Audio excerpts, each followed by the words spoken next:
मैंने 2-3 ऐसे केसेस सुने, ये हमारे सीनियर के पास बंदे जो क्लाइंट आते थे, तो सारा वो उलट ही होता था, यानी झूठ का मामला है तकरीबन। हुँ। तो मैंने सोचा इतना पढ़ लिख के भी बंदा बाशऊर हो के भी गलत राह की तरफ जाना के ज़्यादा चांस है, तो फिर मैंने वो शोबा छोड़ कि दिया। मतलब पैसे लेके जिसने पैसे दिए उसके बारे में सच ही बोलना है, उस हाँ, मैं वही झूठ एग्जांपल एक बोलना देता हूँ जैसे भी। आपको। जी। एक बंदा आया, वो कह रहा है जी मेरे ना हमारा मकान था, तो मेरे भाई ने मुझसे पैसे दे के खाली करा लिया मैंने, लेकिन मैंने एक रूम भी रखा हुआ था कि मैं 6 महीने बाद खाली करा लूँगा, कर दूंगा।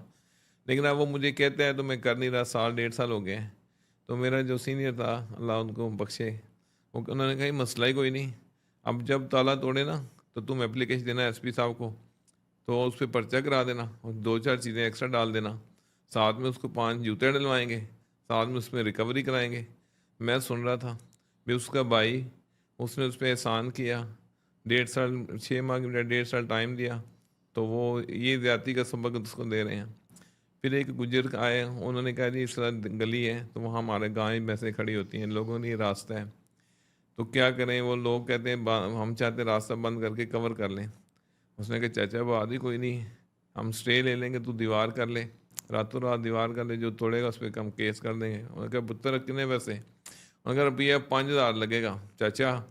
मैं तेन 2,000 देवांगा। तो हमने सोचा पढ़ लिख के भी आपके यही लेन देन है, 5 की जगह 2,000 दे रहे, गलत रास्ता, वो जगह फिर मैंने वो प्रैक्टिस छोड़ दी।